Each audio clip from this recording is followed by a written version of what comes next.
마지막 교시입니다. 자, 힘을 한번 내보시고요. 35쪽의 단락 나누기, 얘도 문제가 가끔 나옵니다. 그러니까 단락이라는 개념이 생각의, 하나의 사고의 가장 작은 단위이므로 생각이 바뀌어지는 곳에서 단락이 나눠져야겠죠. 자, 그래 둘째 줄에 이런 말이 있습니다.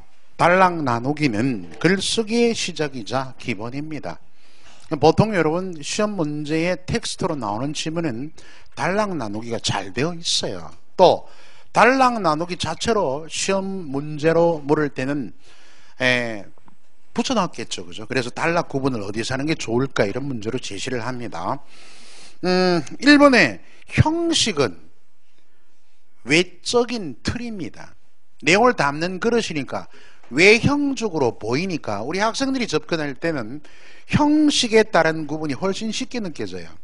그러나 이것만으로 다 할 수는 없습니다. 자, 보시면 니은의 제시문이 의문문이 앞에 나올 때 단락이 일반적으로 나눠진다. 니은 디귿 알아야 돼. 디귿. 전환관계 접속 부사는 전환관계가 화제를 다르게 가니까 생각이 달라지는 거예요. 당연히. 그래서 우리가 그런데 이럴 때는 대부분 단락 구분이 됩니다. 근데 둘째 줄 중에 그러나의 경우를 집중해서 봐야 됩니다. 그러나의 경우는 해당 문장을 나누기도 하고 그렇지 않은 경우도 있습니다. 그러나가 이끄는 글의 성격에 따라 달라져요. 그 점 조심해야 됩니다. 내용에 따라서 구분하는 게 가장 정확한데 이건 쉽지만은 않아요. 훈련이 좀 돼야겠죠. 자, 다음 3번에 글의 설명 방식, 거기다가 라지디.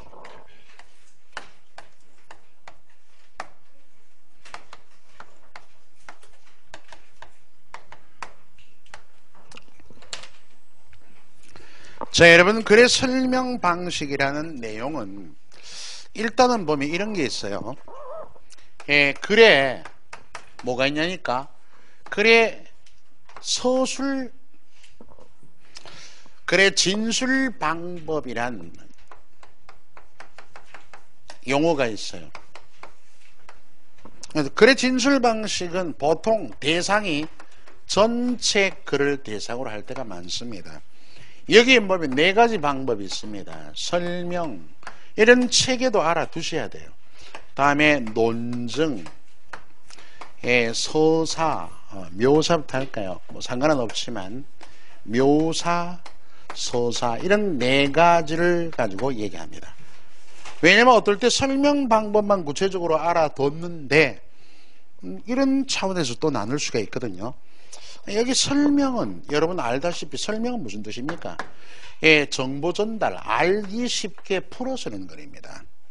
그래서 여기 설명에서 뭐가 있냐면 글에 지금 말하고자 하는 여기 설명 방식이 있는 거예요. 설명 방식, 방법 이런 게 있는데 지금 공부하고자 할 때 요거 두 가지 시간성에 따라서 우리가 정태적 지금 공부할 겁니다. 정태적 범주와 동태적 범주가 있다. 요건 세부적으로 좀 이따 학습할 거고. 그리고 논증은 논리적 또는 논지에 대한 증명입니다. 조금 세부적으로 보면 논증의 3요소. 나중에 글의 독해 원리에 나중에 나올 거예요. 논증의 3요소하고 논증의 오류. 이런 개별화된 연결이 나올 겁니다. 그때 가서 얘기하고, 다음에 묘사, 서사도 사실은 글의 진술 방법이란 전체 글을 대상으로 언급된 말이기도 하지만 얘네들 둘은 있잖아요. 여기에 설명 방식에도 해당합니다. 그 정태적 범주에 뭐가 저기 정의라든지 다음에 중요한 게 유추, 뭐 비교, 대조 등이 있어요. 쭉쭉. 그리고 또 하나가 묘사 이런 게 있습니다. 동태적 범주 3개밖에 없습니다. 시간성이 내재한 거죠. 그래서 인과, 서사, 과정 이 3가지가 있어요. 그러니까 지금 보니까요.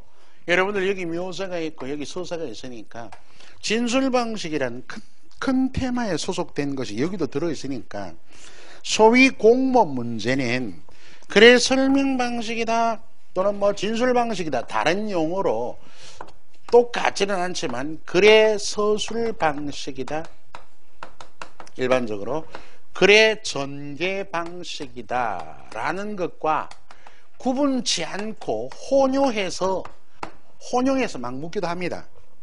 그럴 때 가장 기초가 뭘까? 여기입니다. 글의 설명 방식이라고 하는 기본적인 원리에서 모든 게 출발한다는 것 알아두시면 되고, 또 한 가지는 선택지에 따라서 달리 갈 수 있겠죠.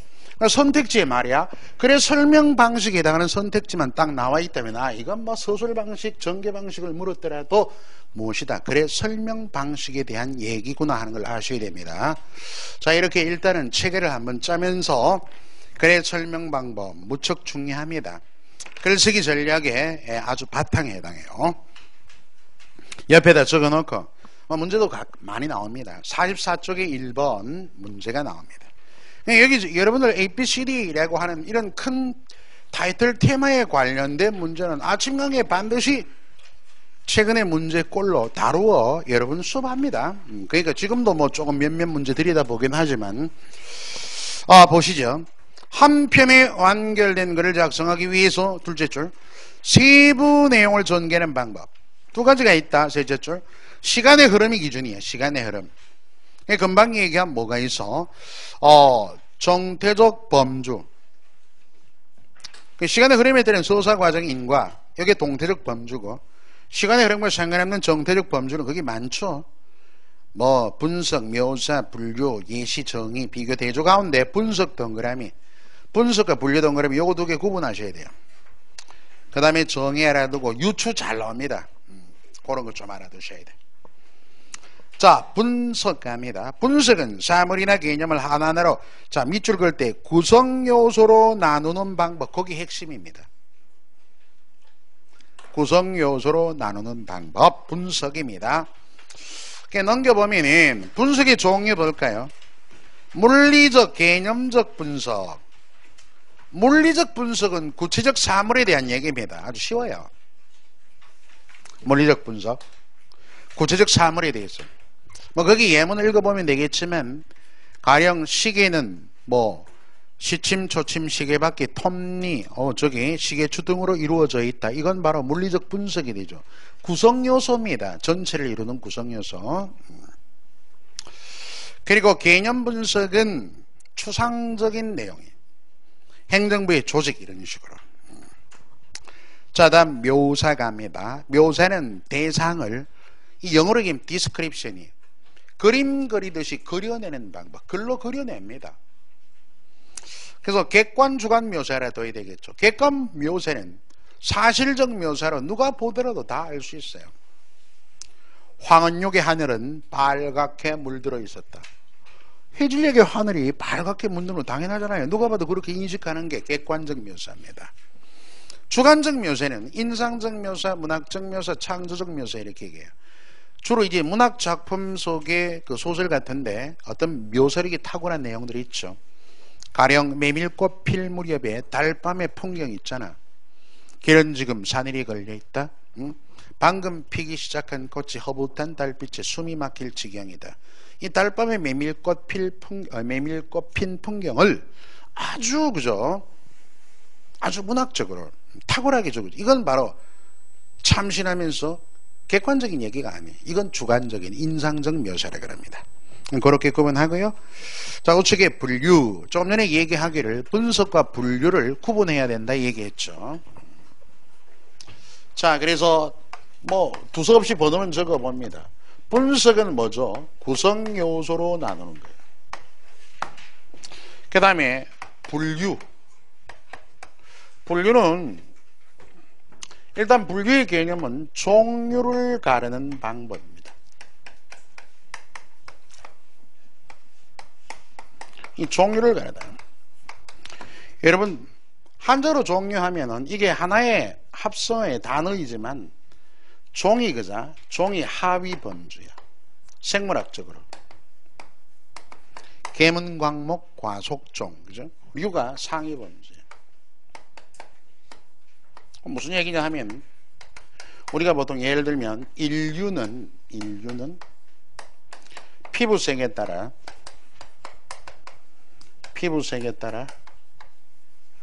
뭐 황인종, 흑인종, 다음에 백인종으로 나눈다.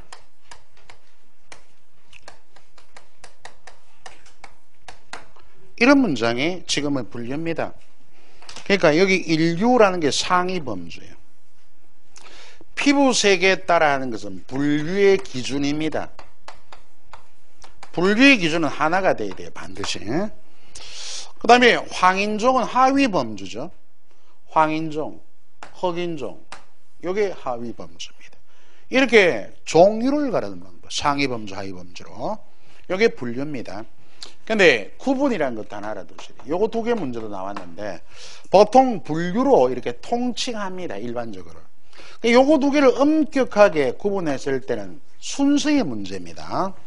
그러니까 여기 보면 분류는 어떠냐 하면 분류는 먼저 분류는 하위 범주, 즉 하위 범주가 종이잖아. 종에서 어떻게 해요? 상위 범주가 뭐다? 유. 이렇게 나아가는 것을 뭐라? 바로 분류라 그래요. 지금 이 문장은 엄격하게 분류에 해당은 하지만 요거 둘을 두고 구분할 때는 구분입니다. 왜? 인류가 상위 범주, 여기 하위 범주니까. 반대로 가는 것. 그러니까 상위 범주가 먼저 오고 하위 범주 뒤에 오면 구분이 돼요.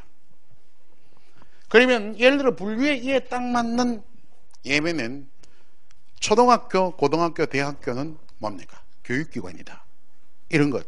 그게 모두 아우르는 상위 범주 교육기관 뒤에 왔죠. 이런 게 바로 분류입니다. 중요한 게 하나 있어요. 헷갈리죠? 시계는 초침, 시침, 시계추 등으로 이루어져 있다. 이게 물리적 분석이잖아요. 분석은 구성 요소로 나누는데 전체와 부분의 얘기입니다. 그래서 뒤에 부분을 전체와 이퀄화 시킬 수가 없어요. 이건 이퀄이 안 됩니다. 얘는 이퀄이 돼요. 이는 부분과 전체의 개념이 아니고 범주상의 얘기이기 때문에 그렇습니다. 예를 들면 무슨 얘기냐면은, 자, 분석은 조금 전에 얘기했죠. 시계는 전체입니다. 시계추, 그죠? 시침, 쭉 나가서 초침. 그러면 여기 뒤에 예시한 부분이 전체가 될 리가 없어요. 시계추는 시계다 이러면 안 됩니다. 불과 이퀄이 안 돼요. 그러나 이쪽은 가능합니다. 하위 범주에 상위 범주 먼저 넣으면 안 되죠. 하위 범주에 황인종은 인류다 됩니다. 자, 요 차이예요. 가장 크게 얘기하면. 그러니까 여기 나오는 분석과 분류의 차이점 알고 구분도 명확하게 이해해 두셔야 됩니다. 그 정도 핵심을 지금 연결합니다. 분류 구분이 얘기가 되어 있죠. 하위 항목들은 요건 보세요. 2번. 상위 항목의 모든 사실을 포함해야 되고 또 다 디귿 알아두고 분류의 유의점 1번. 하나의 단계에서 하나의 기준, 즉 분류 기준이 하나가 돼야 돼요. 피부색에 따라. 가령 말이야. 인류는 열어놓고 피부색 없더라도 황인종, 흑인종, 백인종으로 나눈다 하면 피부색에 따라 나눴구나. 분류 기준이 하나구나. 합당하구나. 이런 판단이 서야 됩니다. 근데 봐봐. 인류는 황인종, 흑인종, 백인종, 동양인, 서양인으로 나눈다. 이러면 틀립니다. 왜? 여기는 피부색, 동양인, 서양인은 지역에 따라 나눈 거거든요. 분류 기준을 둘 이상 접목시키면 틀립니다. 무슨 얘기인지 이해되겠죠? 그런 것 구분해서 이해합니다. 자, 다음에 예시 읽어두고 정의. 정의는 의미를 분명하게 밝혀냅니다. 흔히 개념 이런 얘기하죠. 자, 우리 다음 쪽에 보면은 정의의 구조 알아두셔야 돼요. 정의는 피정의항, 정의항으로 나눕니다. 따라서 피정의항은 정의를 당하는 항목. 피고인 들어보셨죠? 똑같아요. 그러니까 지금 정의를 당하는 항목은 사람입니다. 사람은 이성적인 동물이다. 이럴 때 이성적인 동물이다가 정의를 내리는 항목 정의항인데요. 이성적인을 종자, 동물에 대해 유개념입니다. 그러면 피정의는 종개념이라면 이렇게 잘 보세요. 종개념이 작고 유개념이 크죠. 그러면 사람은 동물에 포함이 되잖아요. 동물이 상위범주다 이런 유개념이고, 그리고 종차 동그라미. 정의는 반드시 종차가 있습니다. 종차는 종과 유의 차이점이에요. 이성적인.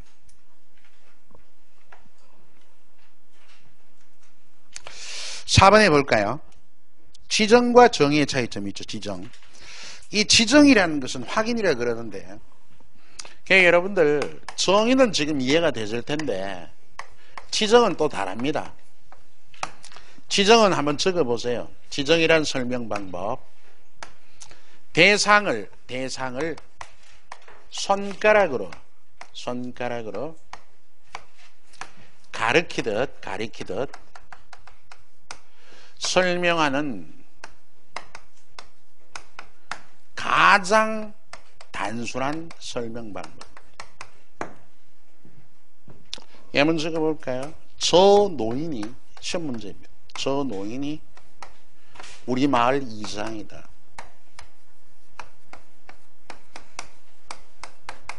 또 하나 덤으로 대한민국은 헌법 제1조에 있죠. 대한민국은 민주공화국이다.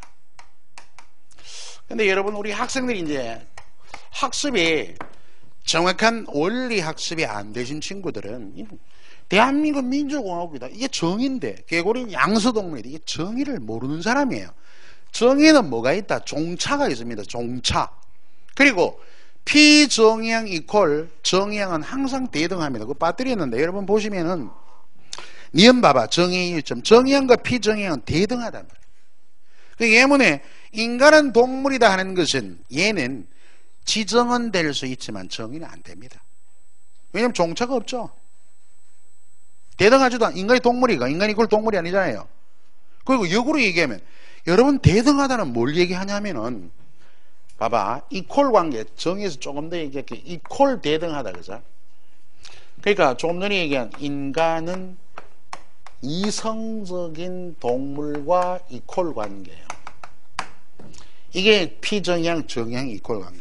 그러면 이 이성 이렇게 대등 이퀄 관계는 앞뒤를 바꿔도 성립이 되게 됩니다. 이성적인 동물이 인간입니다. 근데 여기 종차 요걸 빼고 그죠? 인간은 동물이다. 얼핏 보면 정의 같죠? 바꿔보세요. 동물은 인간입니까? 아니잖아요. 여기 성립 안 하니까 이퀄 관계가 아니잖아. 지정은 앞뒤가 대등하지 않아도 되지만 정의는 다릅니다. 지정은 앞뒤가 대등하지도 않고 종차도 없어요. 그러므로 저 노인이 우리 마을 이장이다. 손가락으로 가리키듯이. 그 다음에 대한민국 민주공화국, 이건 지정입니다. 왜? 탁 바꿨어요. 그럼 요거 두 개 이퀄 돼야 되는데 민주공화국은 대한민국입니까? 아니잖아요. 민주공화국은 대한민국 말고도 수두룩 뻑뻑합니다. 그렇게 구분해야 됩니다. 정의와 지정 확실히 이해됐을 거야. 비교대조, 비교대조는 수사법에도 비교법, 대조법 있죠. 따라서 비교는 첫째 줄에 둘 이상의 사물에 대해 그들이 지니고 있는 비슷한 점을 들어 얘기하면 성격상 같다, 비슷하다 이러면 비교입니다. 대조는 상반된 요소를 들어 설명하니까 반대돼요, 주로. 그렇게 이해하면 되고, 유추 중요합니다. 옆에다 적어 놓기를 50쪽 15번 문제. 그런 걸 잘 알아두셔야 됩니다. 자, 개념 파악부터 복잡하고 어려운 개념 대상 밑줄구까지. 복잡하고 어려운 개념 대상은 주로 추상적입니다. 그리고 유사성이 있는 친숙한 개념 대상. 친숙한 개념 대상은 어떻습니까? 하면은 얘는 구체적입니다. 원래 추상어나 추상적인 대상은 이해하기가 쉽지 않습니다. 밑에 보면 뭐 예문들이 쭉 있습니다만은 여러분들 예문에 인생은 마라톤과 같은 것이다 여기 있죠. 그러면 인생은 추상적이네요. 한마디로 설명이 어렵죠. 마라톤은 구체적이잖아요. 이게 바로 유추. 자, 그 예문에 또 디귿 밑에 예문이 있습니다. 지구가 만들어진 지 얼마 되지 않고 생명체가 존재하지 않았을 때는 태초의 대기 및 바닷속의 단순한 화합물에 내리쬐는 적외성의 작용이 보다 복잡한 분자들을 형성시켰다. 아주 과학적인 담론입니다만 그렇다면 그 바다는 그러한 분자들의 수프 덩그라미. 지금 여기 아이작 아시모프라는 사람이 있죠. 과학자입니다. 그 원시 지구의 모습을 얘기합니다. 전문가는 알겠지만 일반인들은 잘 모르잖아. 그 원시 바다의 모습이 어땠을까? 원시 바다 일반인들 모르니까 좀 더 친숙한 개념 뭘 들이밀었어요? 수프를 들이밀었단 말이에요. 이 사람이 한국 사람이었다면 그것은 바로 팥죽과 같았을 것이다. 이렇게 얘기했을 거야. 바로 이런 것이 바로 유추입니다. 정확하게 연결하고요. 8번 서사봅니다. 일정한 시간이 시간. 그래서 사건, 행동, 액션이 있고요. 전개에 따른 행위. 그러니까 어떤 사건이나 행동을 시간에 따라 열거한 게 뭔데? 서사입니다. 자, 이번에 서사의 3요소가 있습니다. 한번 읽어두시는데 동그라미 해두세요. 행동, 시간, 의미만 동그라미만 쳐둡시다.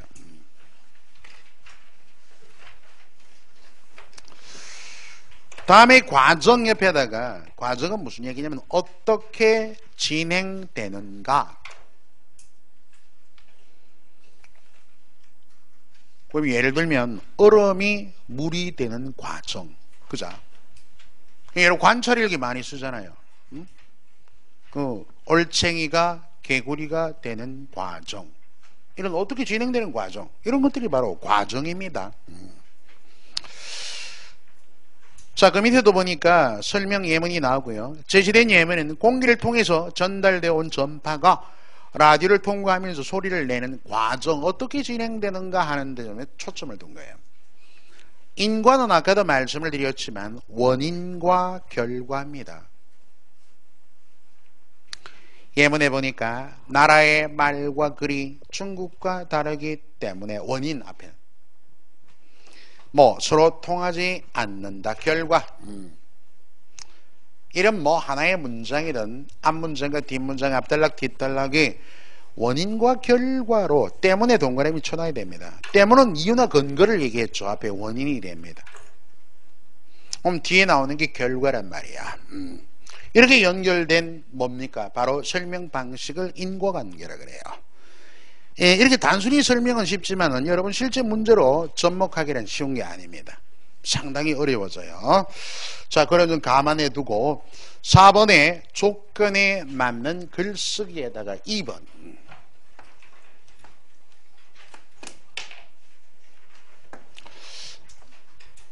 조건에 맞는 글쓰기.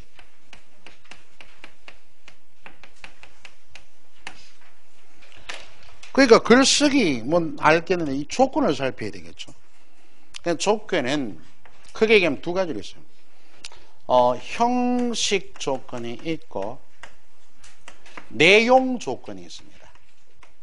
그러니까 여러분이 먼저 공무원 시험은 그렇게 내용 자체가 복잡하고 굉장히 난도가 높은 지문들이 아닙니다. 어쨌든 형식 조건에 먼저 착안하셔야 돼요. 순서로 보면은 요거부터 먼저 연결하고 내용을 뒤에 봐야 돼요.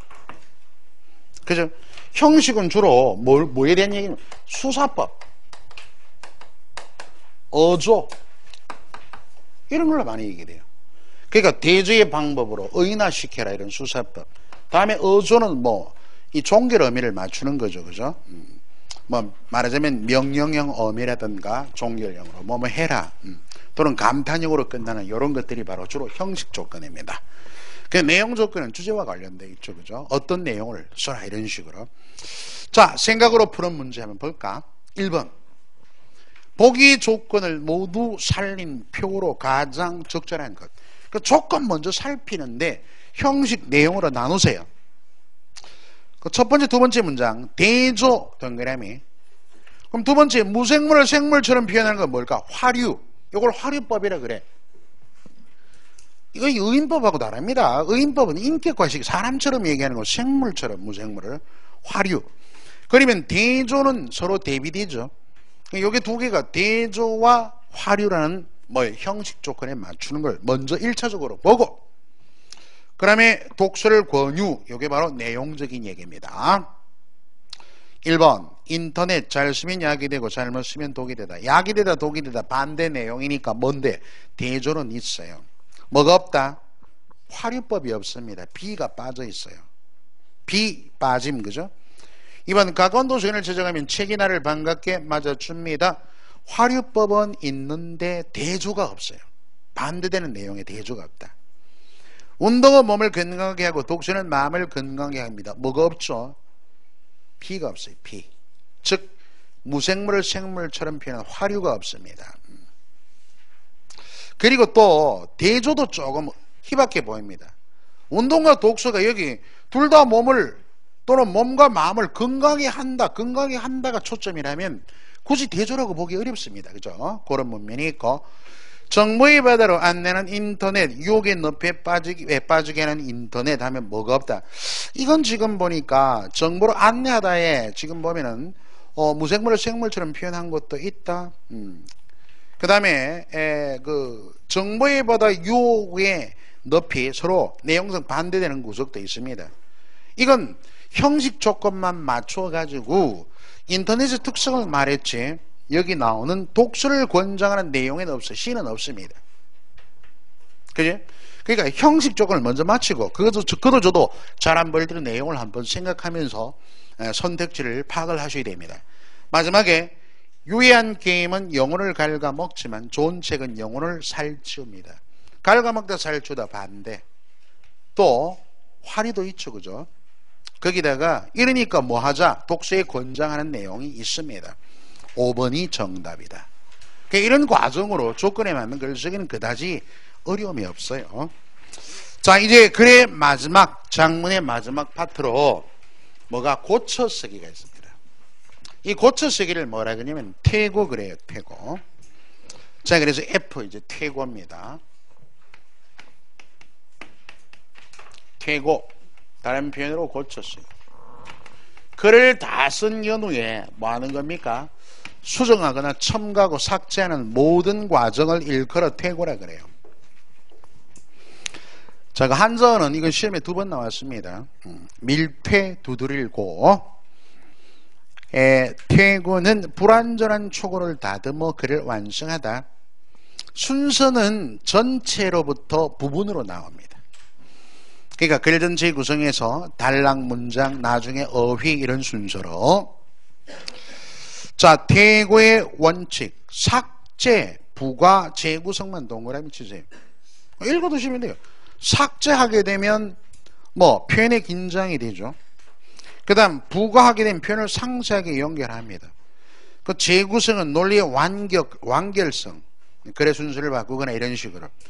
그런데 이 퇴고시 해석은 안 될 것은 주제를 바꾸면 안 되겠죠. 아니, 여러분 주제를 바꾸면 글을 처음부터 새로 써야 됩니다. 얘기가 안 맞습니다. 그럼 실제로 여러분 생각으로 푸는 문제 얼마나 되어 있는지 모르지만 2번하고 3번하고 한번 접목해 보고자 합니다. 기억미음을 고쳐쓰기 위한 방안으로 적절하지 않은 것은 인터넷에 어떤 글이 올라왔을 때 그 내용과 이렇게 쭉 읽으시면서, 그러니까 차근차근 읽으세요. 다시 한번 거듭해서 읽지 말고 한 번 읽을 때 끝내야 될 거 아닙니까? 그래서 차근차근히 꼼꼼하게 읽되 밑줄 그은 부분을 집중하면서 바로 밑줄 그은 부분에 대한 설명을 해둔 선택지를 바로바로 타진해 가야 됩니다. 뭐 당연히 알겠지만, 그래서 한번 보자. 그 내용과 관련 있는 대상을 비방하는 댓글이 달리기 시작하면 분별력 없는 네티즌은 그 내용의 진실 여부에는 아랑곳하지 않고 이런 분위기에 주목하여, 주목은 주의 깊게 살피비 이런 뜻입니다. 여기는 어휘가 잘못된 것 같아. 편승으로. 편승이란 말은 남의 세력을 이용해서 자신의 이익을 거두다라는 얘기. 어휘 능력이 되어야 됩니다. 주목과 편승. 그러니까 문맥상 편승하여로 바꾼다. 또 다른 악성 댓글을 마구 만들어낸다. 이렇게 해서 생성된 무책임한 여론은 대개 순식간으로 으로 동그라미. 여기 으로는 조사인데 조사가 좀 잘못 쓴 것 같아요. 순식간으로 이런 말은 없습니다. 순식간에. 그죠? 그 밑에 바로 니은을 참고하면서 연결 지으면 되겠죠. 자, 그렇다면 다음 단락 악성 댓글 문제점 해결 방안. 여기 보면 악성 댓글 문제점 해결 방안 모두가 명사 형태로 끝난 이런 것을 문장에서 뭐라고 하느냐 하면 명사화 구성이라고 합니다. 이런 명사들만으로 연결된 명사화 구성은 강조하는 효과는 있지만 문맥이 자연스럽지 못해요. 딱딱하잖아요.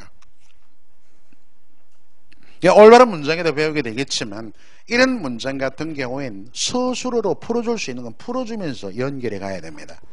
자, 그래서 3번 디귿은 지나친 명사화 구성으로 되어 있으므로 악성 댓글의 문제점을 해결하는 방법. 아주 이런 부드럽게 되어 있잖아요. 적절한 조사와 의미를 붙여가지고 어떤 것이 있을까? 우선 인터넷 공간에서 양산되는 악성 댓글들이 맹목적인 여론으로 정폭되어서는 되어지는 되어 동그라미, 지는 동그라미. 대다는 피동입니다. 대다 자체로 피동이에요. 어지다도 피동입니다. 용을 피동의 남용 그럽니다. 여러분 지금 보면은 기억 부분은 어휘 능력, 그죠? 미음 부분에는 조사의 사용, 디귿 부분엔 명사화 구성, 다음에 미음 부분은 피동 표현의 남용, 표현의 중복, 피동 표현의 중복. 그러니까 이 퇴고 부분은 주로 이제 기본적으로 문법적 사안들이, 원리들이 어느 정도 해석되고 여러분이 이런 지문을 보고 이건 여기가 문제가 있도다 하는 판단을 내릴 수 있는 경지가 되어야 가능합니다. 그래서 뒤에 봅시다. 리은 어법에 맞지 않은 이중의 피동 표현이므로 증폭되느니 맞다. 그죠?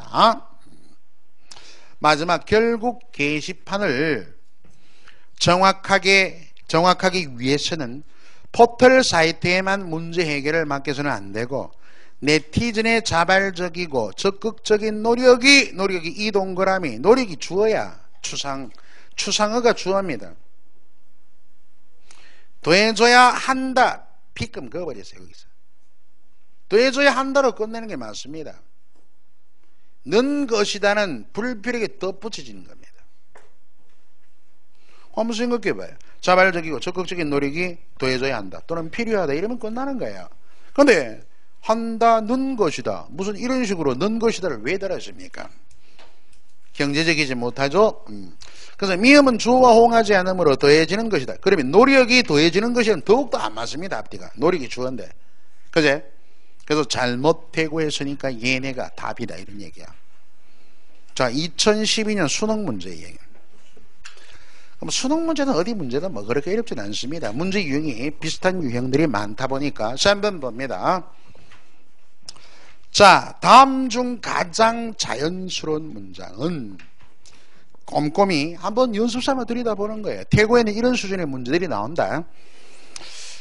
우리나라는 현재 평균 수명의 연장으로 이건 요즘 연장이 많이 됐죠. 우리 관심이 증폭되고 있는 것입니다. 그 가까운 우리 비근한 예로 이런 얘기 해야 될지 모르지만 이특시 그 조부모님하고 아버지가 동반 자살을 했다 그럽니다. 얼마 전에 뭐 다들 알고 있죠. 인터넷 많이 보시니까. 근데 그 왜 그랬냐 이러니까 이특시의 조부모 치매를 오래 알았죠. 치매를 오래 알아가지고 아버지 혼자, 어머니 안 계신 모양입니다. 그래서 아버지 혼자 모시다가 부모님과 함께 내 먼저 간다 이러면서 뭐 유서 남기고 아버지가 뭐 어떻게 했는지 조부모님을 뭐 살해하고 자기도 죽었는지 동반 자살을 했어요. 세 분이 한꺼번에.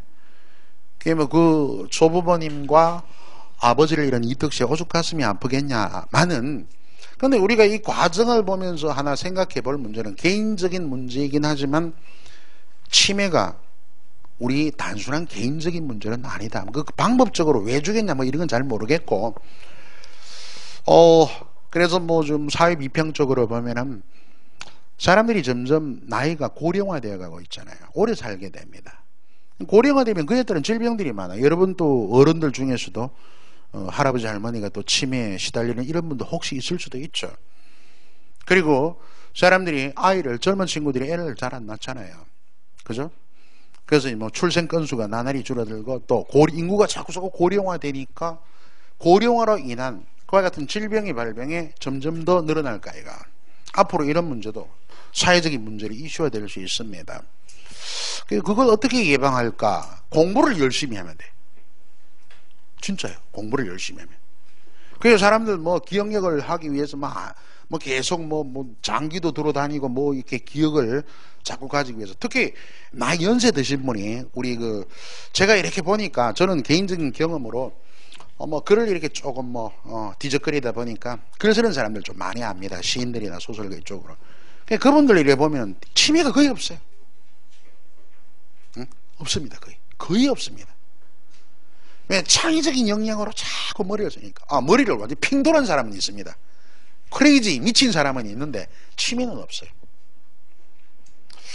그게 이제 그 방법이 예방이 딴 게 아닙니다. 그게 여러분들 지금 젊은 20대 그대들이 치매 예방을 위해서 고민한다는 것은 조금 앞뒤가 안 맞는 내용일지 모르지만 제가 얘기했잖아요. 사회적인 이슈화 되는 것인데 공부하는 것은 하루아침에 이루어지는 게 아니고 아까도 말씀드렸지만 습관이라 그래요. 습관. 여러분 이런 수험 공부도 학문의 일환입니다. 학문 거창하게 이렇게 음악과 음악은 다르다 이런 얘기들 많이 하죠. 공기반 소리반 이런 얘기도 하지만 학문이고 공부도 학문의 하나의 방법이에요. 학문을 큰 범주로 봤을 때 지금부터서라도 그죠? 게을리하지 말고 공부 좀 초점화시켜서. 왜? 우리같이 프롤레타리아 집안들 동의할지 모르지만 시진핑이 왜 프롤레타리아냐, 너는 임마 부르주아지 이렇게 얘기할 수도 있겠지만 저도 부르주아 아닙니다. 프롤레타리아. 여러분들 우리 보통 공무원 준비하는 친구들이 뿌띠 부르주아가 돼가지고 유산계급, 그러니까 굉장히 잘 사는 집의 친구들은 공무원 하려고 마음 안 먹을 겁니다. 기본적으로 중산층 이하의 집안들이 경제적인 수준에서 보면은. 그 어쨌든 돈이면 최고다라는 지금 시대가 그렇지 않습니까? 그것보다 자녀에게 물려줄 게 뭐겠나? 공부하는 습관을 물려주는 게 가장 중요한 겁니다. 그렇다고 막무가내로 옛날 사람처럼 공부해라고 두드리 잡는다고 공부합니까? 부모로서 보여줘야 돼요. 그게 가장 중요한 거죠. 그게 여러분이 젊은 날로부터 공부하는 습관이 아울러져 있으면 책을 어렵게 여기지 말고 공부하는, 지금 이런 수험은 어쩔 수 없이 현실적 목표 합격을 위해서 공부하는 그런 과정이지 않습니까? 그래서 약간의 인내심을 가지면서 나중에는 또 그 글 속에서 자기 나름대로 좀 더 취미를 발견할 수도 있을 겁니다. 관심 있는 분야도. 그래서 공직자가 되더라도, 공무원이 되시더라도 그렇게 책 읽고 깊이 생각하는 능력을 갖추는 학습 능력을 지속적으로 이어가셔야 돼요. 그래야만이 여러분의 개인적인 마인드도 더욱 탁월해질 뿐더러 어떻습니까? 자기의 경쟁력 또한 높아지는 거예요. 깡통 공무원이 그죠? 되지를 않는 겁니다. 그러면서 여러모로 모든 인생을 어떻게 해요? 가장 차원 있고 인간답고 가치 있게 품격 있게 높이는 가장 기본적인 지름길입니다. 제 생각은 그래요. 동의하실지 어떠실지 모르지만 젊은 친구들에게 보내는 조언입니다. 단순히 여러분 공무원 학원의 선생이라는 그와 같은 시답자는 직하면서 여러분에게 얘기하는 말이 될지는 모르지만은 한번 이런 계기를 통해서 자기를 이제 습관 속으로, 공부하는 습관 속으로 연마해 보는 것도 하나의 굉장한 힘이 아니겠나 이렇게 생각을 해봅니다. 자, 그런 얘기를 하면서 침이 나오니까 별의별 얘기를 다 해봅니다. 자, 그래서 고령화 사회가 도래했으며 우리나라 여성의 사회 진출로 보육 수요의 증가를 가져왔다. 지금 자연스러운 문장을 고려하라. 그럼 우리나라는 주어입니다. 우리나라가 보육 수요의 증가를 가져온 게 아니죠. 보육 수요가를 주제로 갖다 놓고 보육 수요가 증대되었다 이렇게 해야. 밑에 한번 예문이 있죠. 맞춰보세요. 다음 니은 또 경제 성장과 소득 격차에 따라 저소득의 사회적 빈곤감이 언뜻 보면 이해가 빠른 것 같지만 여기 경제 성장과 함께 묶이는 게 아니고 경제 성장이 요거와 경제 성장이라는 부분과 소득 격차가 어떻게 연결을 잘 지어야 됩니다. 그래서 경제는 성장했으나 그에 따라 소득 격차가 빈부갈등 심해지죠, 그죠? 빈부익부 심해진 까닭으로 심해졌기 때문에 심해져서 이렇게 나와야 됩니다. 그래서 바르게 한번 이끌고요. 그 다음 리을 한번 디귿입니까? 예를 들어 부의 편제 문제, 재산 형성 과정의 문제, 상대적 박탈감의 증가, 노인, 장애인, 아동 및 빈곤층 등 사회적 취약계층의 양산, 경제적, 사회적 문제. 여러분 어떤 데는 전부 대등성으로 심표로 빠방 찍어놓고 어떤 건 문제가 있고 어떤 건 없는 게 있어요. 이건 대등성이 연결되어 있지 않다는 얘기입니다. 그래서 그런 부분에 대등성에 한번 맞춰 봐야 되겠죠. 그래서 부의 편제 문제 빼고 재산 형성 과정의 부정, 그죠? 그러니까 부의 편제 지금 문제 빼고 재산 형성 과정의 부정, 다음에 상대방 박탈감의 증가, 노인, 장애인, 아동 및 빈곤층 등 사회적 취약계층의 양산, 경제적, 이 양산까지가 이런 구체적인 문제들이고 포괄해서 경제적, 사회적 문제로 이렇게 나가야 돼요. 그래야만이 같은 대등한 심표로 연결된 대등한 자격의 문맥들이 자연스럽게 청의가 바르게 이어집니다. 밑에 그 답지를 한번 도움을 받으세요. 또한 정치적으로는 기초자치단체 의원 선거, 여기도 보세요. 선거 동그라미, 광역지방자치단체장과 의회 의원 하고 뒤에 뭐 선거 없죠, 그죠? 그 심표는 대등한 자격을 의미하는데 여기 하나는 선거가 있고 하나는 없고 막 이래요. 문제가 되죠. 기초지방자치단체장과 의회 의원을 선출하여 본격적인 지방자치 시대를 맞아야 했다. 그러니까 대등성을 띤 심표 사이사이에 대등성을 띤 어구끼리 대등성이 어울리지 청의가 맞지 않습니다. 그래서 여러분 선거라는 단어를 생략해야 보시면은 또한 정치적으로는 기초자치단체 의원 심표, 왜 사람으로 따게 선거 들어가면 안 됩니다 여기에. 그리고 의원, 그죠? 기초자치단체장과 의원을 선출하여 이렇게 선거를 빼야 적절하죠. 다음 미연도입니다. 이러한 사회적 여건 속에서 정부는 2000년대 국민복지를 실현하기 위한 21세기 사회복지 비전을 제시하고 있다. 거기 주어가 뭐죠? 정부는 제시하고 있다. 이렇게 되죠. 적절하죠, 그죠? 그래서 한번 문제가 여기 보면은 하나의 문장을 두고 올바르냐 그러냐 하는 것은 쉽지만은 않아요. 그러니까 자꾸 처음에 시작할 때는 정확한 답을 보면서 왜 여기가 문제지 해서 고치는 올바른 문장을 자주 눈에 익히면서 들여다보는 훈련을 하셔야 됩니다. 처음부터 이런 능력이 있기는 쉽지가 않거든요, 그죠? 그래야만이 이런 잘못된 문장을 비문을 판단하는 능력이 잘 되어야 자기가 직접 글을 쓸 때도 주술관계나 앞뒤 문맥에 바른 올바른 문장에 공문서를 적을 수 있다 이런 얘기야 이거. 그렇지 않겠냐? 자, 그런 훈련이 필요하다는 것을 마지막으로 오늘 작문 파트 집중적으로 살폈습니다. 그래서 오늘 쭉 공부한 내용 가운데 먼저 앞에부터 한번 보세요. 간단하게 한 3, 4번 언급하고 정리하고 갑시다. 독해 영역을 시작을 했죠. 그런데 실질적인 독해 원리는 이제 내일 아침부터 시작이 될 거고요. 말하기와 듣기, 요걸 뭐라 그래서 바로 우리가 과목명으로 언급을 얘기한 바 있죠. 말하기와 듣기 해서 화법 과목이라 그랬어. 이때 말하기에 뭐가 중요하다? 토의 방법, 심포지엄, 포럼, 패널, 원탁 토의. 그럼 그거 외운다고 되는 게 아니고 뒤에 문제도 여러분 이렇게 들여다보면 알지만은 뭐냐 하면은 실제 회의 진행 내용을 갖다 놓아요. 마치 무슨 뭐 어떻게 한다, 뭐 구성원은 어떠고 이런 식으로 갖다 놓고 어떤 토의의 방법이 적절하겠냐를 묻습니다.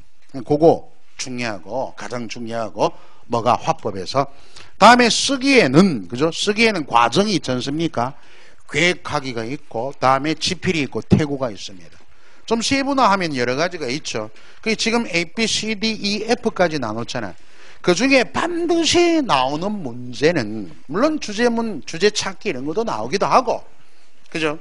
또 자료 활용 방안에 도표, 그래프, 막 아까 우리가 공직 박람회에서 문제 보기도 했지 않습니까?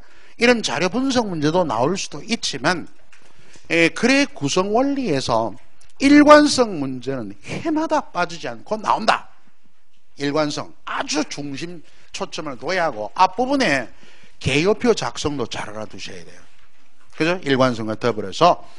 그 다음에 이제 퇴고 부분은 지금 아직 우리가 여러분들이 학습에 익숙치를 않아서 또 문법도 안 배운 단계니까 이게 올바른 문장인지 또는 비문법적인 문장인지 판단이 조금은 미흡할 겁니다. 그렇지만 이런 정도의 문제가 나온다라는 이해는 하셨을 거예요. 그러니까 앞으로의 우리가 공부하는 학습 방향에 대한 토대도 잘 건조해 가야 되겠죠.